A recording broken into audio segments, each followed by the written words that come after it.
Olá, eu sou Miriam Aquino e é um prazer enorme estar aqui com vocês. Hoje a gente vai bater um papo no nosso Telesíntese Convida. É mais uma pegada aí que o Telesíntese está fazendo para a gente bater papo com pessoas que conhecem e podem contribuir um pouco para as reflexões da sociedade brasileira.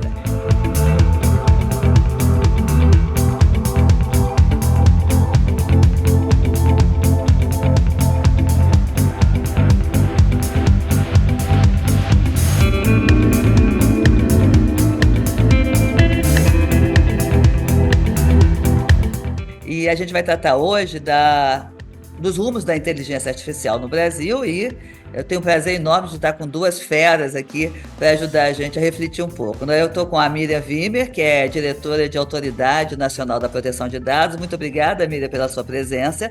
E com a Thaís Serione, que ela é Head de Marketing do Brasil e gerente de comunicação solo do SAIS. Prazer enorme estar com vocês. E aí a gente já começa com o nosso bate-papo. Vamos buscar aprofundar todas as. Eu, como cidadã, certamente tenho muitas dúvidas aí em relação ao avanço da inteligência artificial e nada como estar com um regulador, e talvez um possível regulador de todo o setor sobre essa questão, né, se o projeto de lei caminhar, e com a Thaís, que trabalha numa empresa voltada para isso, que faz isso, e que também pode ajudar muita gente conhecer e refletir um pouco mais esse tema, né? Então eu já começo provocando as duas e querendo saber se existem limites para a inteligência artificial. O que vocês acham? Miriam? Muito obrigada, Miriam. É um prazer estar aqui nessa conversa junto com a Thaís. Queria agradecer muito o espaço e a oportunidade de trocar algumas ideias. E eu acho que quando se fala em limites à inteligência artificial, certamente há limites tanto do ponto de vista tecnológico, como também do ponto de vista ético-jurídico, né? Então, muitas vezes, quando a gente se depara com tecnologias tão revolucionárias como o IA, a gente tende a se encantar por aquilo, nós próprios, enquanto usuários, né, de IA generativa, por exemplo, que maravilha. E muitas vezes esse encantamento ele obscurece as limitações mesmo da tecnologia, que não faz mágica, que não substitui o ser humano em todas as suas atividades, que ainda comete muitos enganos, né, que nem sempre são facilmente perceptíveis, justamente porque os resultados são verossimilhantes, são plausíveis, né? Então, certamente, do ponto de vista tecnológico, existem ainda muitas limitações à inteligência artificial, que se apresenta hoje como uma ferramenta, sobretudo, de apoio à tomada de decisão humana e não como um substituto perfeito ao ser humano.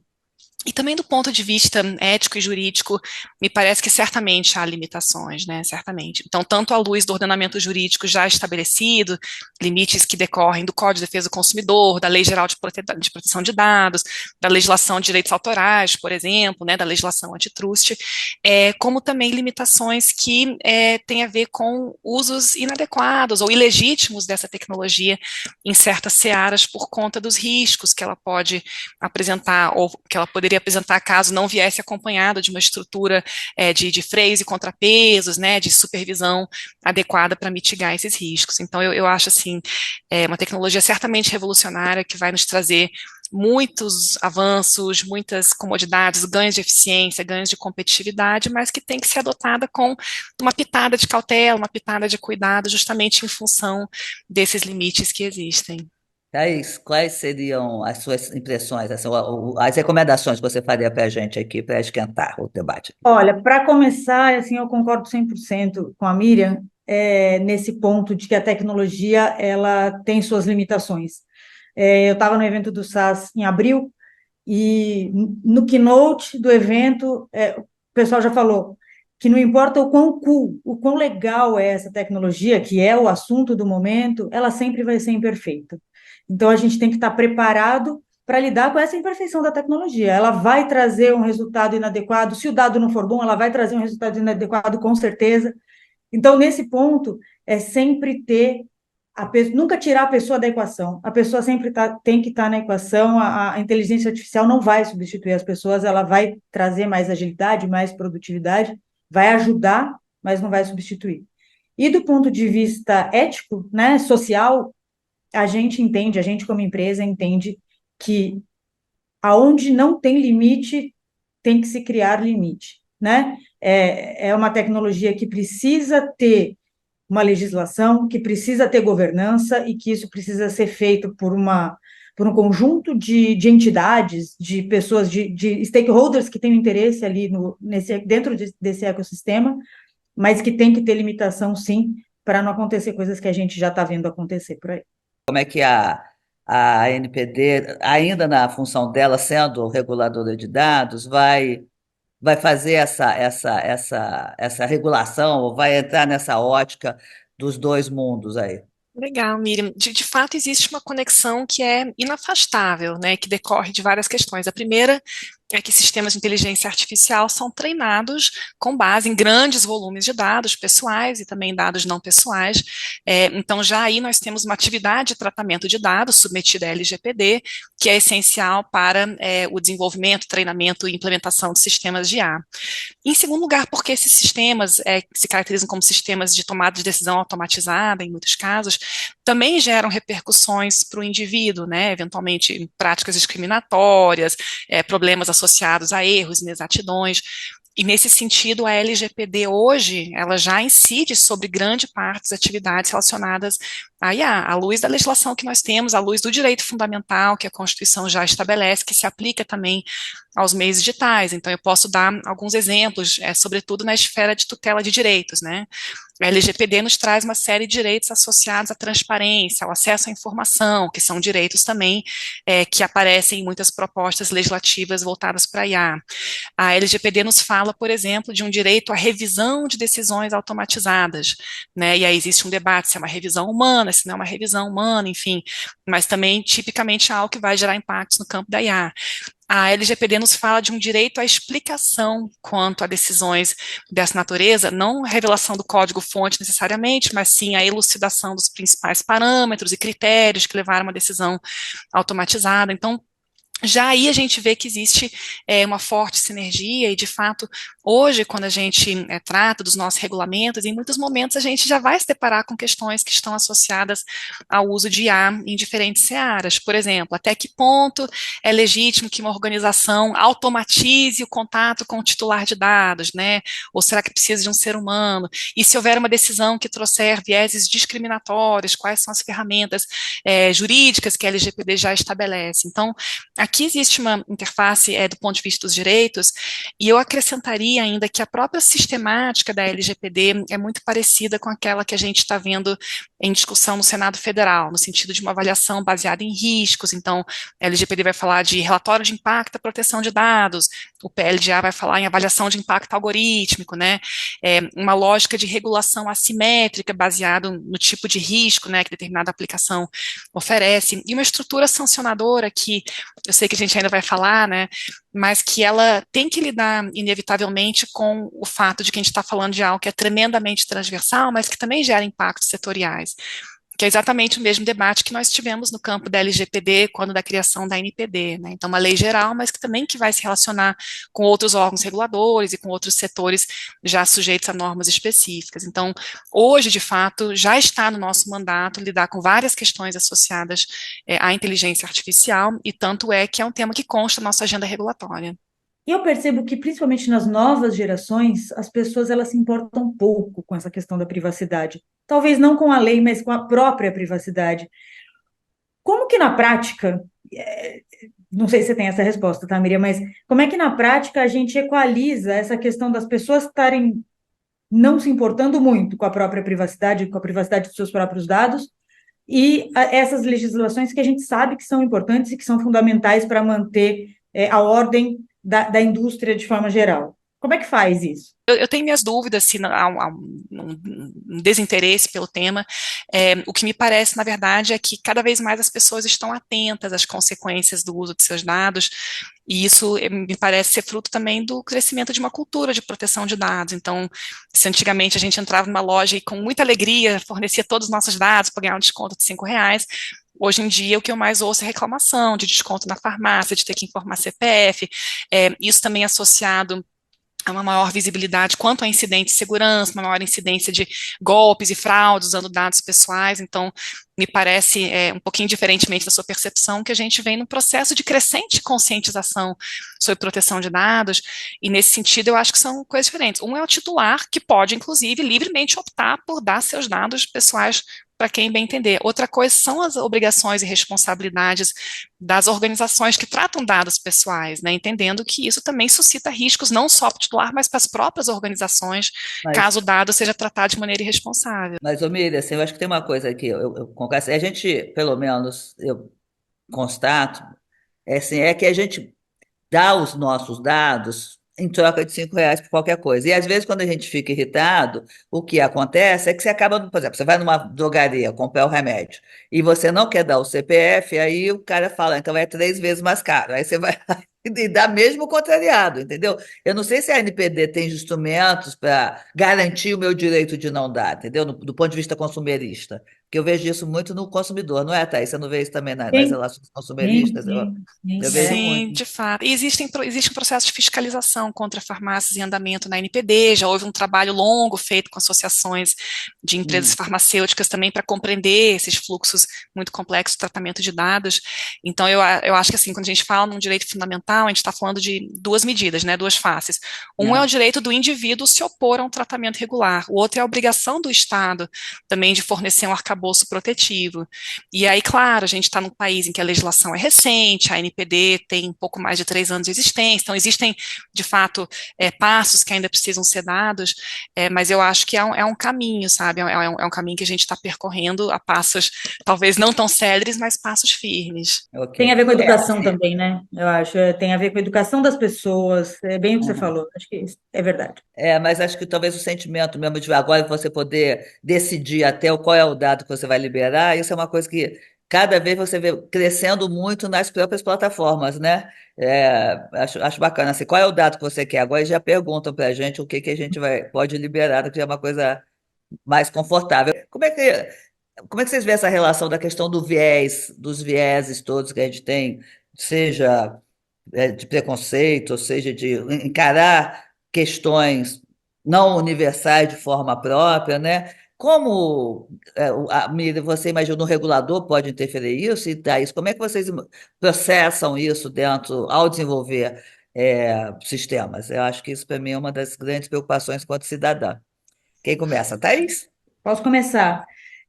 Para a gente, essa é uma preocupação fundamental. Então, a visão do SaaS é que a melhor maneira de você evitar viés, evitar todos os problemas éticos e de confiança relacionados à inteligência artificial é você pensar desde o início nisso. Quando você começa a pensar o projeto, você já está pensando nessas questões. No nosso caso, é até um passo antes, né? A gente já começa a pensar para o nosso cliente, nossas plataformas, nossos produtos, eles já têm funcionalidades que ajudam a garantir a governança dos dados, a garantir que você vai evitar bias, etc.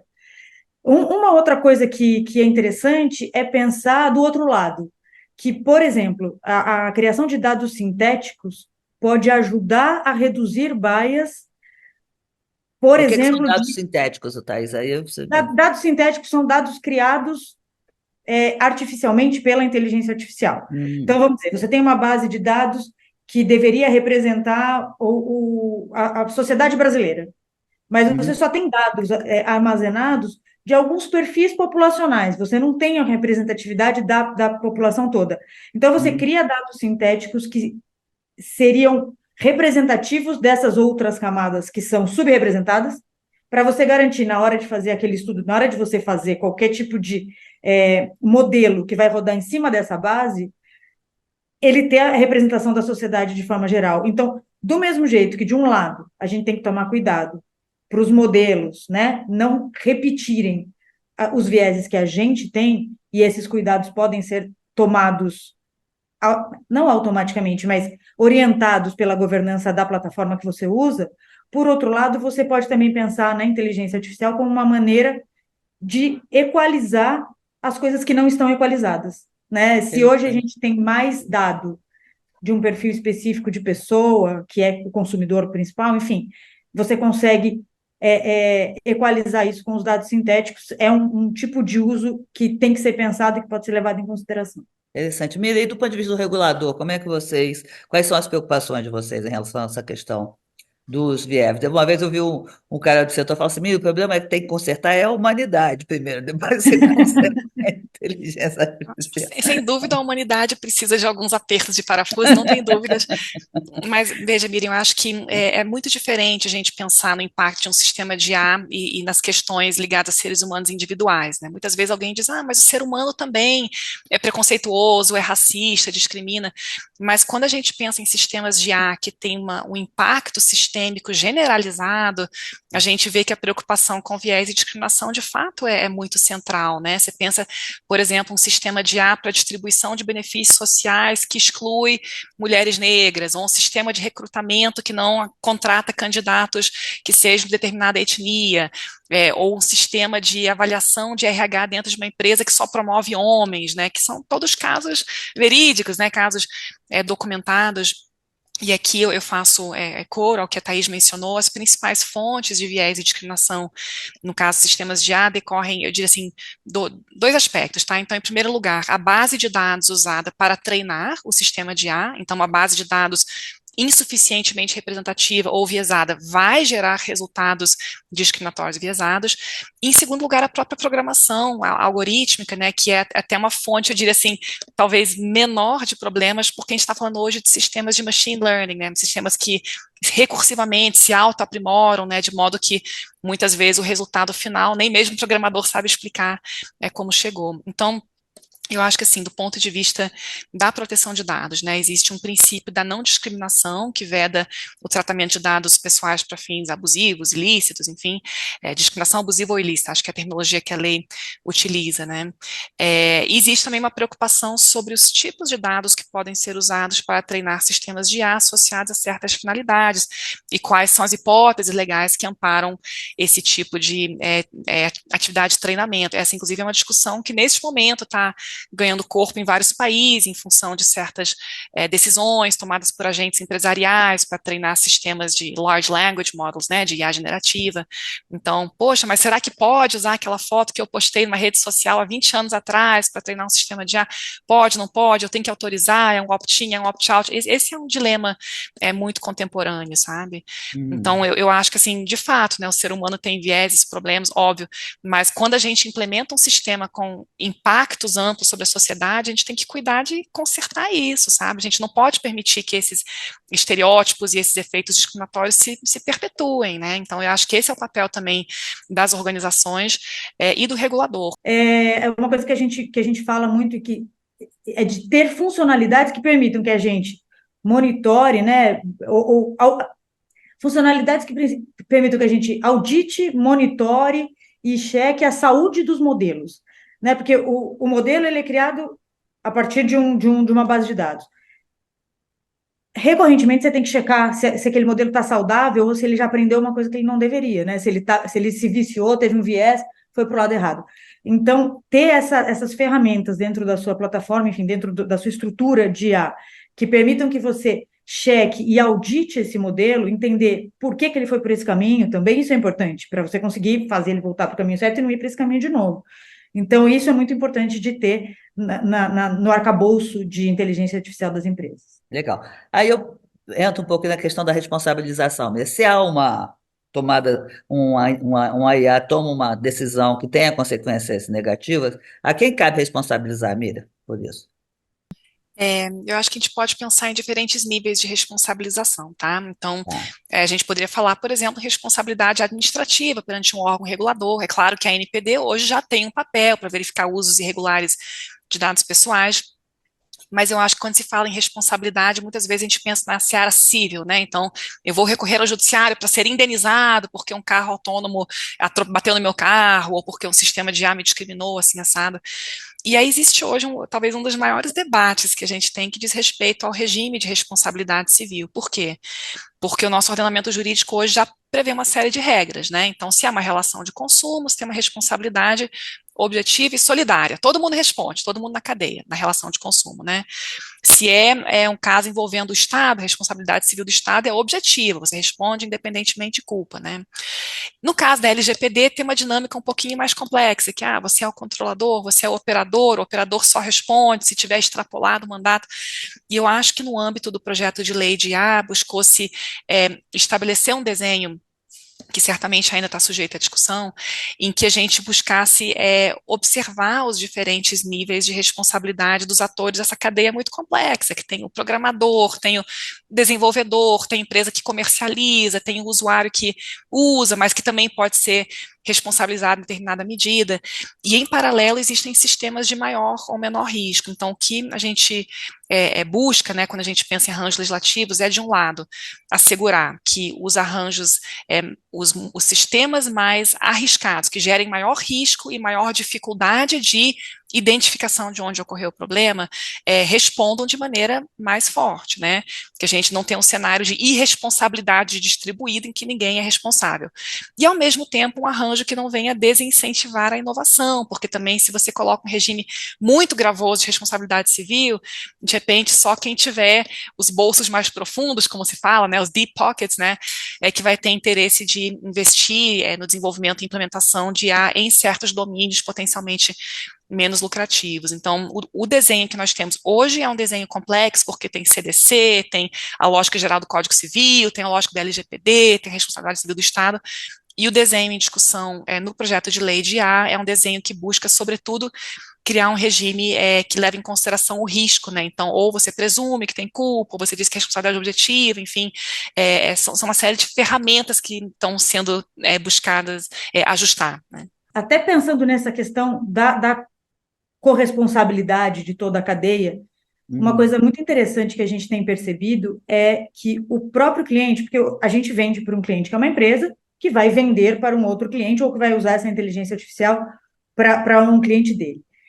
Mas que os nossos clientes estão nos buscando preocupados com essa responsabilidade e preocupados em serem mais responsáveis, em serem mais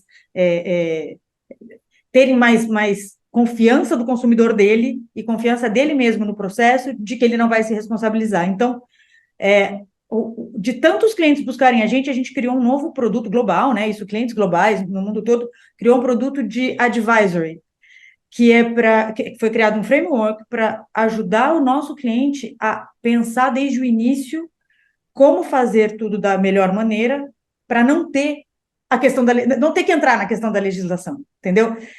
Não ter um cliente dele que seja impactado negativamente e que vá ter que chegar para ele uma responsabilidade. Então, eu acho que isso é interessante de ver que as empresas, talvez por uma preocupação financeira mesmo, já que na Europa já existe lei, né, já existe uma regulamentação sobre isso, a gente percebe que eles estão mais preocupados e que eles estão buscando a gente como um trusted advisor para ensiná-los a fazer isso da melhor maneira. Mas em relação à transparência, eu acho que essa questão da possibilidade de auditar, para não acontecer essa situação que a Miriam comentou, de tipo, nem o programador sabe como chegou a essa conclusão. Isso é muito ruim. Isso é um dos principais problemas de confiança da inteligência artificial. É ninguém saber como é que se chegou naquele resultado, ninguém conseguir explicar como chegou. Então, esse é um problema. A gente trabalha com uma solução que o pessoal brinca que é como se fosse informação nutricional dos modelos. Então, o modelo de IA, quando você termina de programar o modelo, ele cria um card que vai falar qual é o nível de acurácia dele, se existe algum risco, qual é a nota de risco daquele modelo, e isso tanto o usuário, o cientista de dados, quanto o usuário de negócios consegue entender. É explicativo de uma maneira muito simples, para se tiver algum problema, ele conseguir olhar. E tudo sempre auditável, sempre muito transparente para conseguir ter o resultado, caso tenha um problema, a gente conseguir entender aonde foi o problema. Quem foi a última pessoa que mexeu, quais foram as pessoas envolvidas naquele modelo. Tudo isso é muito importante para não ficar uma caixa preta, né? Eu acho que tem muito IA que ainda é uma caixa preta. Saiu o resultado lá, mas e aí? Foi a IA que fez. Não dá para ser assim, né? Alguém tem que se responsabilizar por aquilo. Miriam, e você falou um pouco do limite enfim, da preocupação com, né, controlar os riscos e ao mesmo tempo não barrar a inovação, né? Como você definiria como saber desse limite? É a pergunta que o mundo inteiro está tentando responder, né, Miriam? Eu acho assim, eu acho que quando a gente discute essa questão, é preciso também fugir um pouquinho de uma dicotomia que eu acho que é um pouco simplista, que é assim, regulação é contra a inovação, né? Inovação só acontece quando não tem regulação. Eu acho que essa é uma visão equivocada, assim, muito simplista, com todo respeito a quem defende, porque quando a gente pensa numa tecnologia como o IA, a gente não quer a inovação a qualquer custo, né? A gente quer a inovação responsável, a inovação que tenha por parâmetro os direitos fundamentais da nossa Constituição, que tenha por parâmetro o benefício da sociedade, os direitos humanos, né? Então, eu acho que a gente pensa em regulação não como uma ferramenta para limitar a inovação por si, mas para estabelecer uma condição de contorno dentro da qual a inovação será legítima, né? E aí existe uma discussão que é talvez associada a essa, que é assim, então nesse cenário é melhor uma regulação mais principiológica ou uma regulamentação mais prescritiva, né? E aqui, de novo, tem uma espécie de trade-off, né? Então, a gente tem uma proposta que veio da Câmara dos Deputados, que é muito calcada em princípios esses, inclusive, já pactuados no âmbito da OCDE, né? E a gente tem uma outra proposta no Senado, que é uma proposta que, de fato, né, mergulha num regime mais detalhado, e muitas vezes há quem diga que, olha, um regime principiológico é o melhor para a inovação, porque deixa o mercado livre. Também me parece uma visão um pouco simplista, porque quando a gente trata de princípios vagos, como a dignidade da pessoa humana, e a gente não diz o que isso significa, na prática, qualquer PROCON desse país, qualquer juizado especial desse país estará apto a interpretar o que é a dignidade da pessoa humana no contexto da inteligência artificial. Então, de fato, pensando nos impactos da IA, um regime regulatório, assim, de verdade, né, que diga o que é para fazer, quais são os direitos do indivíduo, me parece ser Mais descritivo, você importante. entende assim, né?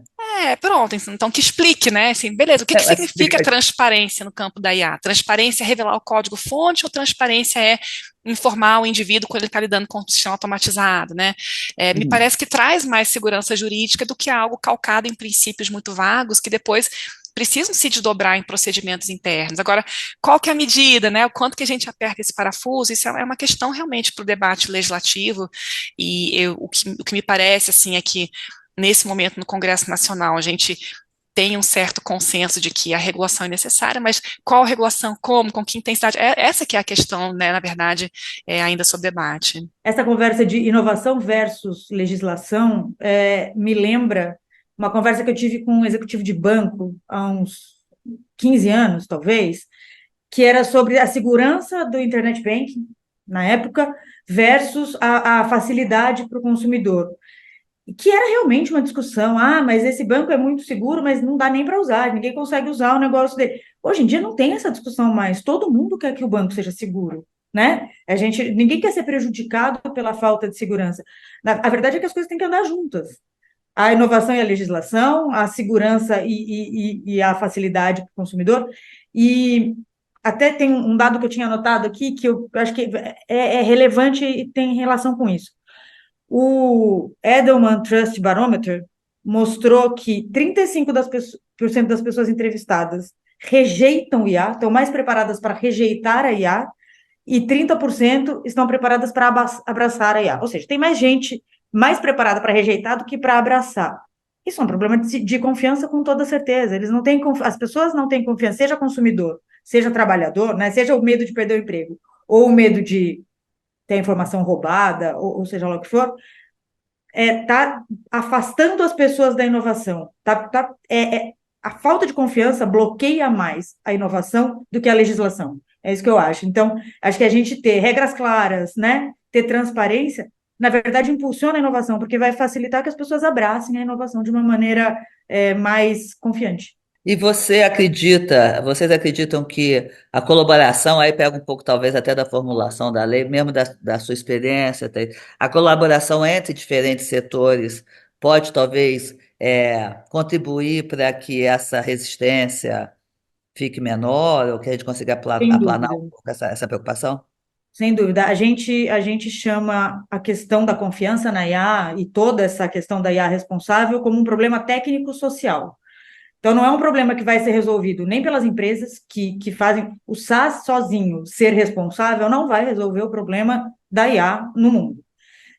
E também não vai ser resolvido sozinho pela legislação. Então, é um problema que tem que ser resolvido por esse conjunto de players, né, que estão nesse setor.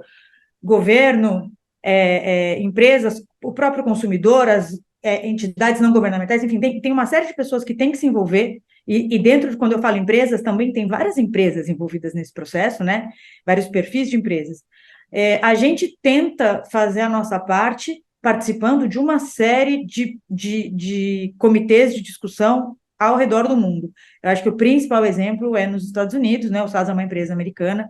A gente tem um VP de Trustworthy AI, então esse uma área que realmente responde direto para o Dr. Goodnight, que é o presidente e fundador da empresa, e o Red, que a Miriam até teve o prazer de conhecer ano passado, ele tem um assento no board de discussão da Casa Branca sobre esse assunto, ele está lá participando da legislação, e a gente tenta falar o máximo possível de que a gente não está participando desses boards para legislar em causa própria, que a gente está participando desses boards para garantir que o futuro da inovação tecnológica na inteligência artificial seja sustentável e responsável, que seja bom para a sociedade como um todo.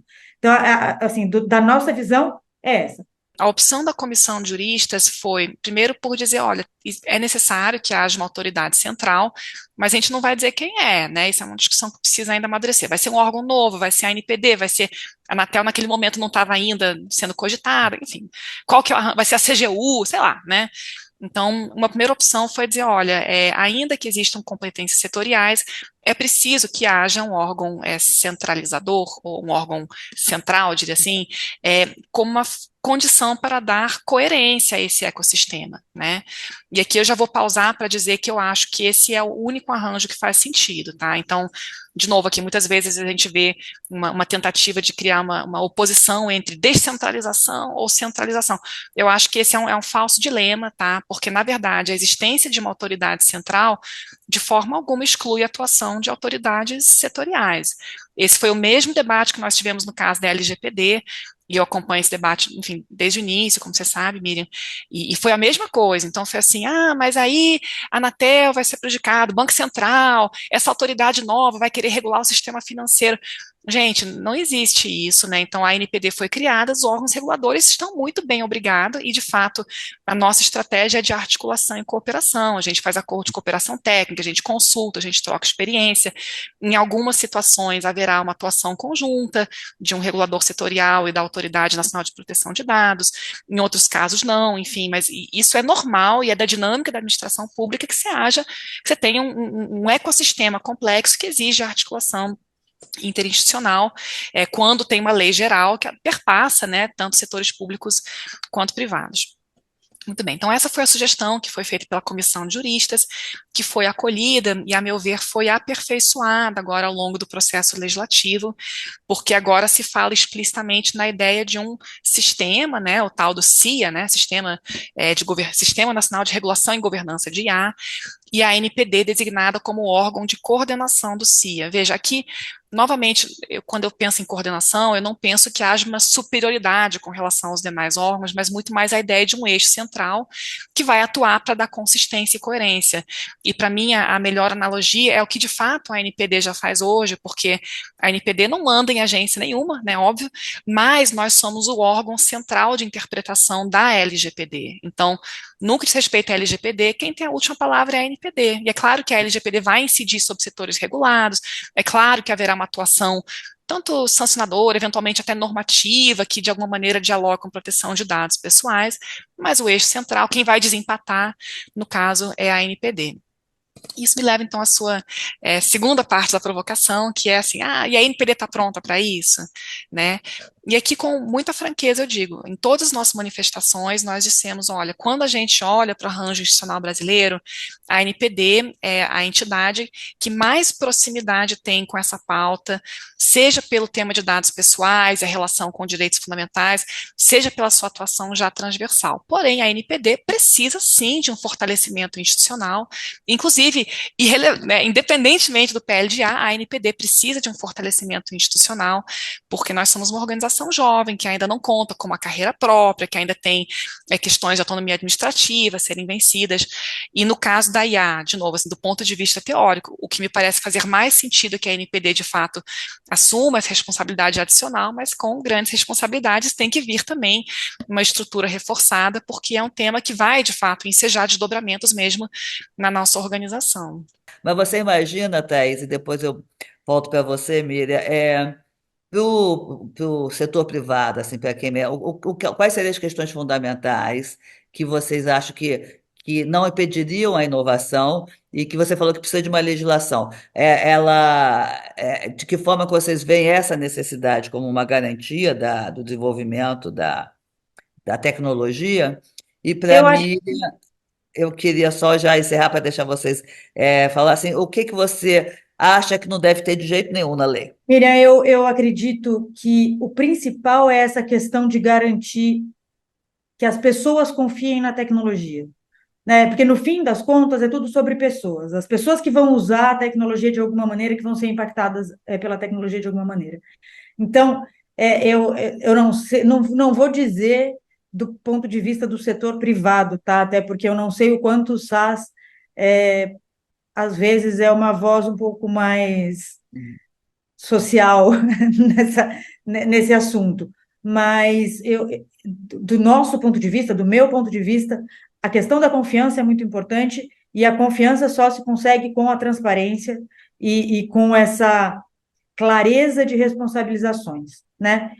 E aí tem o outro lado, que eu acho que também é fundamental, que é garantir que a gente não vá usar a tecnologia. A tecnologia, isso também é um ponto muito interessante. Toda tecnologia traz uma tragédia junto, né? É, quando você inventa a eletricidade, você inventa a pessoa poder ser eletrocutada. Então, toda tecnologia traz uma tragédia. A gente tem que garantir que a IA não vá trazer o que a gente consiga coibir a tragédia que a IA pode trazer, que são várias, né? Eu acho que essa questão do viés, a gente usar a IA para levar o viés ao extremo, o viés que todo mundo já tem, que a sociedade já tem, seria uma tragédia. A gente vê essas questões de deepfake, né? É uma tragédia. A maneira que a deepfake pode ser usada, e aí até acho que vou estourar o tempo aqui, mas anedoticamente, o que aconteceu com a Taylor Swift, né? Sendo a Taylor Swift ela ter deepfake feito sobre ela e ela não conseguir barrar isso, quem sou eu? Né? Quem são os nossos amigos na fila do pão para conseguir bloquear isso? Precisa ter legislação para coibir isso. Isso sem falar nas questões democráticas mesmo, como a inteligência artificial pode ser usada para minar as democracias. E isso é uma crença minha e é uma crença do SAS, que se for feito da maneira correta, a IA pode ajudar a fortalecer as democracias, pode ajudar a trazer mais qualidade de vida, a reduzir os vieses, como no caso dos dados sintéticos que a gente pode usar para alimentar as bases e tal. Então, a gente tem que tomar muito cuidado, e eu acho que o papel da legislação é esse, é garantir que a gente não vai virar vilão de uma hora para outra, porque a gente é uma empresa de IA, entende? Eu acho que no fundo é isso. Eu gostei muito da fala da Thaís e eu super concordo com a ideia de que a não regulação também é um risco na medida em que pode representar uma perda de oportunidade que decorre da falta de confiança. Então, eu subscrevo integralmente. E você me fez uma pergunta muito difícil, Miriam. Nunca ninguém me perguntou isso antes, o que não pode ter de jeito nenhum, mas eu vou fazer uma fala, então, mais pragmática, pensando em administração pública. Eu acho que um cenário que a gente tem que tentar evitar a todo custo é que trazer uma norma que não vai conversar com outras normas que já incidem sobre o ambiente digital ou que estão em discussão no Congresso. E esse é um desafio, assim, tremendo, é muito complexo. Na Europa também, né? Então, a gente tem a LGPD, a gente tem o Marco Civil, a gente tem o PLDA, a gente tem o PL da Liberdade, Responsabilidade e Transparência na Internet, a gente tem o problema da regulação de plataformas, e eu acho que o pior cenário possível seria cada uma dessas leis caminharem de maneira independente e a gente ter depois conceitos conflitantes, entidades institucionais atuando de maneira conflitante. Eu acho que isso é o cenário do terror e pânico, porque isso, enfim, isso gera insegurança não só para as organizações, mas também para o próprio indivíduo que é usuário, que é afetado por esses sistemas. Então, sobretudo assim, meu sonho para esse PL é um sonho de um PL que seja consistente e coerente com o arcabouço que a gente tem pensando no ambiente digital e que cuide assim de evitar sobreposições, contradições, de criar estruturas paralelas que vão depois disputar espaço. Então, isso eu acho que seria um cenário a ser evitado a todo custo. Gente, eu adorei. Vocês querem acrescentar mais alguma coisa? Vamos deixar para o próximo ano a gente voltar e fazer uma avaliação do que avançou, porque a gente está tratando do zoom da inteligência artificial no Brasil e precisamos, então, há uma concordância de que a lei já, uma boa lei já, não é qualquer lei, né? Uma boa Que lei. venha uma boa lei já, né? É Quero no isso. ano que Exatamente. vem, Miriam, que você faça um programa assim, que você vai pegar um pedaço do vídeo e dizer, Miriam, você falou tal coisa. Você acertou ou você errou? Você mantém a sua Eu opinião ainda? Eu acho que vai vou ser muito guardar, né, legal. A gente Thaís? está aqui olhando para a bola de cristal, né? Vamos ver o quanto que a gente acerta. Já vamos Legal. deixar combinado isso, então. A gente volta no ano Vamos que vem. ver, né? Vai ser legal. Gente, um abração, até a próxima. Muito Até obrigada. mais. Obrigada.